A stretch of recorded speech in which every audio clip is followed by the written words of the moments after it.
दो तीन चीजें बताई कि इस बिजनेस में कामयाब होने के लिए इन चीजों के ऊपर काम करना चाहिए आपको।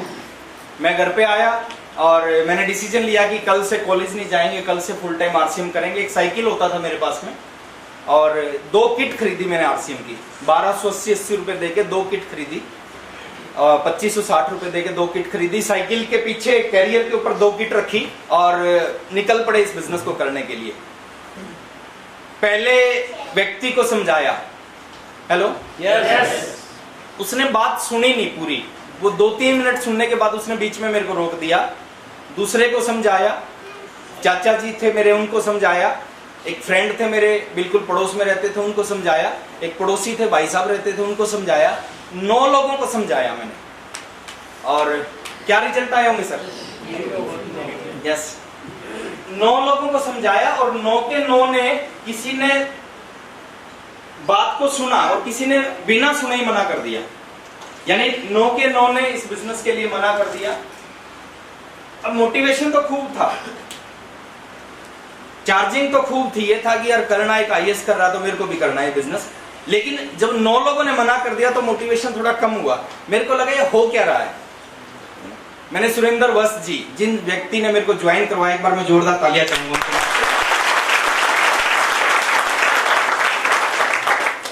मैंने सुरेंद्र वस्त जी को फोन किया, मैंने कहा कि सर मैंने 9 लोगों से बात की और 9 के 9 ने मना कर दिया। मेरे को लग रहा था कि जिसको बताऊंगा सब हाँ करेंगे। मैं सबको बताता था एक आईएएस कर रहा है, 50,000 रुपए महीना। हेलो यस, मैं लोगों को समझाता था, लोग मेरे को समझाते थे। मैं लोगों को समझाता था ये बिजनेस करना चाहिए और वो मेरे को समझाते थे ये बिजनेस क्यों नहीं करना चाहिए। हेलो यस, बोले आपकी पढ़ाई चल रही है, मैंने कहा पढ़ाई छोड़ दी, मैं फुल टाइम आरसीएम कर रहा हूँ। थोड़ी सी लंबी स्टोरी मैं थोड़ा सा शॉर्ट में लेता हूँ। पहले महीने मैंने 23 लोगों को आरसीएम बिजनेस बताया। 2 तारीख को मैंने इस बिजनेस को ज्वाइन किया, 17 तारीख को 3 तारीख को ज्वाइन किया, 18 तारीख को मीटिंग अटेंड की। 18 तारीख से 31 तारीख के बीच में 23 लोगों को मैंने आरसीएम बताया। 23 में से 19 लोगों ने मना किया, 4 लोगों ने हाँ किया। 4 फॉर्म मैंने फिल किए और उसको मैंने कंपनी भेज दिया। उस समय 7 दिन के बाद बिजनेस फाइनल हो जाता था क्योंकि छोटा सा बिजनेस था आरसीएम का। 7 तारीख को बिजनेस फाइनल हुआ। 11 तारीख को मेरे घर पे एक लिफाफा आया आरसीएम से। मैंने लिफाफे को खोला, उसमें एक स्टेटमेंट थी। ऊपर मेरा नाम लिखा हुआ था, एड्रेस लिखा हुआ था, नीचे मेरे डायरेक्ट 2 लोग थे उनके नाम लिखे हुए थे, बिजनेस लिखा हुआ था और नीचे अमाउंट लिखा हुआ था 544 रुपए।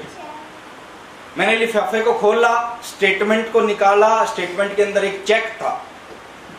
चेक को देखा, उसमें नीचे लिखा 544, चेक के ऊपर मेरा नाम और लिखा 544। मेरा अकाउंट नहीं था तो मैं बैंक में गया, बैंक में एक अकाउंट खुलवाया, उस चेक को लगाया, चेक क्लियर हो गया। और चेक जैसे ही क्लियर हुआ 2 चीजें हुई मेरे साथ में। जानना चाहते हैं सर? Yes, yes. पहली चीज तो मेरे को अपने ऊपर विश्वास हुआ। Hello yes. मुझे 544 कम है या ज्यादा है? कम या ज्यादा? ना कम है ना ज्यादा है, कुछ नहीं है 544। 2 चीजें हुई मेरे साथ में। पहला विश्वास हुआ अपने ऊपर कि मैंने काम किया, 500 आए। हेलो यस, तो काम करूंगा तो 5000 भी आएंगे और काम करूंगा तो ओपी शर्मा जी की तरह 50,000 भी आएंगे। दूसरा विश्वास हुआ कंपनी के ऊपर कि मैंने काम किया। 7 दिन के बाद बिजनेस फाइनल हुआ। 11 दिन के बाद मेरे पास एक चेक आया है। जो कंपनी, देखिए जो चल सकता है ना वो दौड़ भी सकता है। यस और नो? यस। तो पहले महीने 544 आए, कंपनी पे विश्वास हुआ, अपने ऊपर विश्वास हुआ। अगले महीने फिर काम किया। और काम कैसे करते थे मैं थोड़ा सा बताता हूं सर। 2 किट होती थी हमेशा और ऐसा मैंने 3 साल किया। 2 किट होती थी हमेशा मेरे पास में। सुबह 6 बजे निकलते थे उन 2 किट को लेके और रात को कभी 10 बजे, कभी 10:30 बजे, कभी 11 बजे वापस आते थे और अगले दिन 6 बजे फिर निकलते थे। Hello yes. अगले महीने फिर एक चेक आया 704 रुपए का। तीसरे महीने फिर एक चेक आया 907 रुपए का। चौथे महीने चेक नहीं आया, एक स्टेटमेंट आई खाली 450 रुपए की। Hello, Yes. मेरे को लग रहा था कि शायद 1200-1300 का चेक आएगा, लेकिन स्टेटमेंट आई 450 रुपए की। मैंने सुरेंद्र बस जी को पूछा कि सर मेरे पास चौथे महीने चेक 1200-1300 का आना चाहिए था, 450 क्यों आए?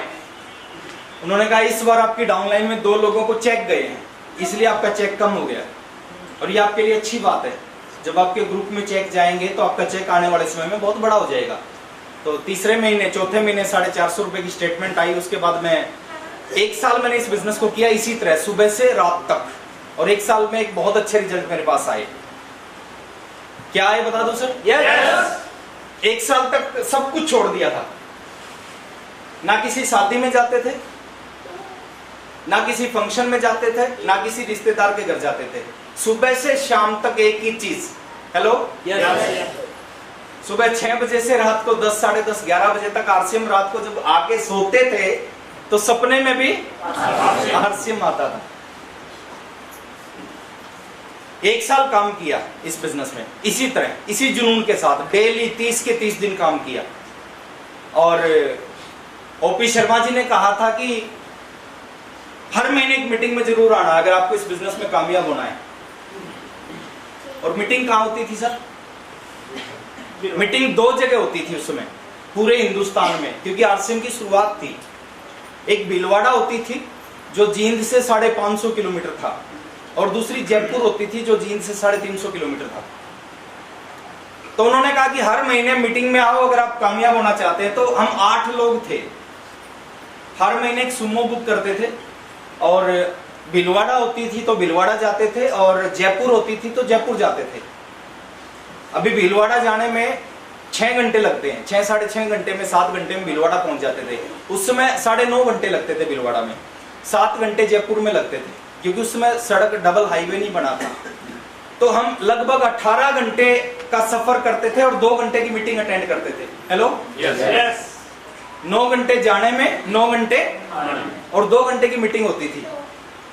7 घंटे जाने में, 7 घंटे आने में जयपुर, 2 घंटे की मीटिंग। लोग कहते थे पागल हो क्या, 2 घंटे की मीटिंग करने के लिए, अटेंड करने के लिए 18 घंटे का सफर कर रहे हो। चेक 700 का आता है और आने जाने में 900 रुपए खर्च होते थे। तो ऐसी सिचुएशन में काम किया, 1 साल लगातार जुनून के साथ काम किया, और 1 साल में आरसीएम बिजनेस से 16,000 रुपए आए। 900, 1200, 1700, 800, 300 यूं। Hello, Yes. कुछ लोग ज्वाइन करते, अगले महीने वो छोड़ देते, अगले महीने फिर कुछ ज्वाइन करते वो फिर छोड़ देते, फिर ज्वाइन करते फिर छोड़ देते। बिजनेस इस तरह चला 1 साल, और 1 साल में केवल 16,000 रुपए आए। अच्छा, कैसी इनकम है सर? अच्छी है? सारी दुनिया एक तरफ थी और आरसीएम से इनकम आई 16,000 रुपए। और 1 साल के बाद लगा कि यार ये हो क्या रहा, चल क्यों नहीं रहा है बिजनेस। सुरेंद्र बस जी को फोन किया कि सर 1 साल हो गया मेरे को और 1 साल में 16,000 रुपए आए हैं। सुरेंद्र बस जी ने कहा कि यार 2 साल, 3 साल, 4 साल, 5 साल का बिजनेस है, आप लगातार काम करो, पैसा खूब आएगा। मोटिवेट होके फिर काम किया, अगले साल फिर आरसीएम किया, अगले साल ये इनकम बढ़ के होगी 64-65,000 रुपए।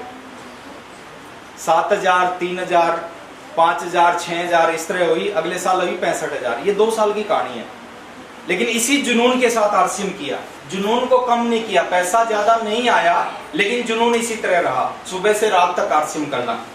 तो 2 साल इस तरह आरसीएम किया, और 2 साल में ज्यादा कुछ नहीं हुआ, लेकिन बहुत कुछ समझ में आ गया इस बिजनेस का कि जिंदगी बदलेगी इस बिजनेस से, और जिंदगी बदल के रहेंगे इस बिजनेस से। Hello, Yes. तो 2 साल इस तरह आरसीएम किया। 2 साल के बाद में एक मौका मिला सुरेंद्र वत्स जी के साथ बैठने का। उन्होंने मेरी काउंसलिंग की तो कुछ कमियां थी काम करने में, काम तो करते थे लेकिन तरीका सही नहीं था। उन्होंने काउंसलिंग की, काउंसलिंग में उन्होंने बताया कि आप इस ढंग से काम करोगे तो आपके रिजल्ट और ज्यादा बढ़ जाएंगे, और मैंने उस चीजों को माना।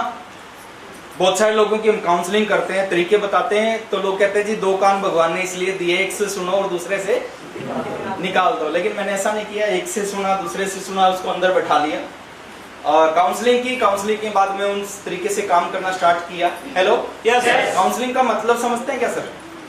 Yes. आज से 15 साल पहले घरों में एक टीवी होते थे और छत पे क्या होता था, एंटीना।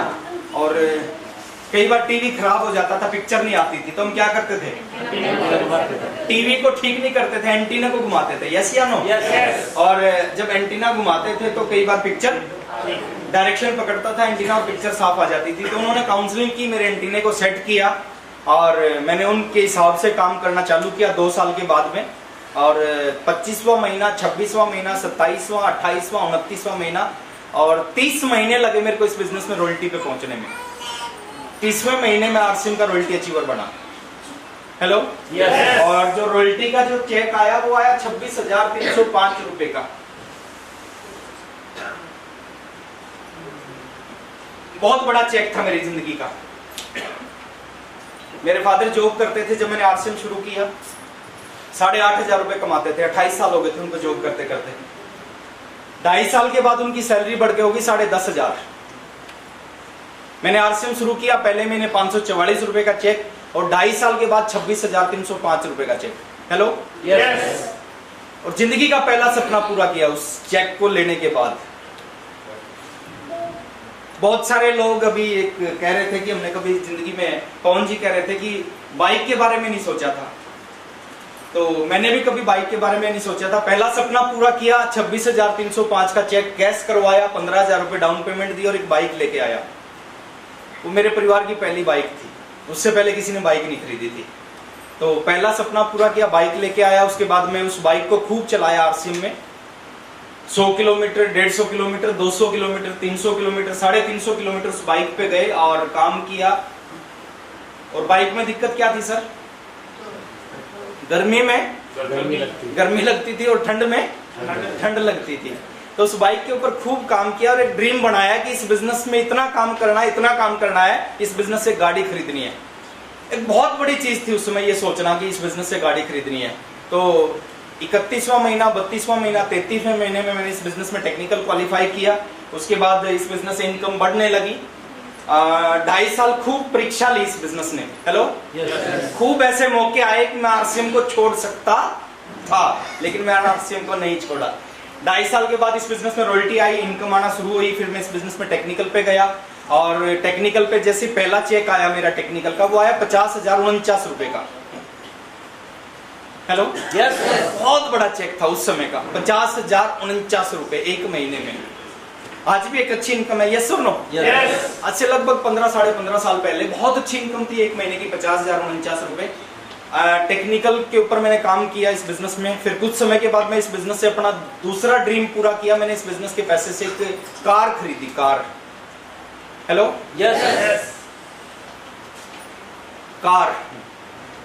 कार लेके आया मैं, और नई कार लेके आया। और वो कार मेरे पूरे खानदान की पहली कार थी, क्योंकि इससे पहले किसी ने कार नहीं खरीदी थी। उस कार को लेके आया, कार के ऊपर खूब काम किया। फिर मैंने इस बिजनेस से अपना तीसरा ड्रीम पूरा किया, एक घर बनाया इस बिजनेस से, पैसे 12 लाख रुपए लगा के।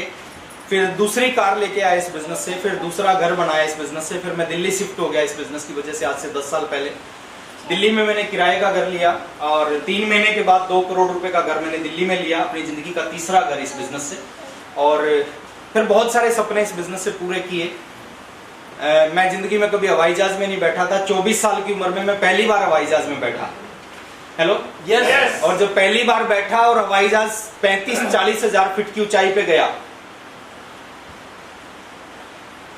35-40 हजार फीट से मैंने ऊपर से नीचे देखा तो नीचे लगा कि दुनिया बहुत छोटी है और आरसीएम बहुत बड़ा है।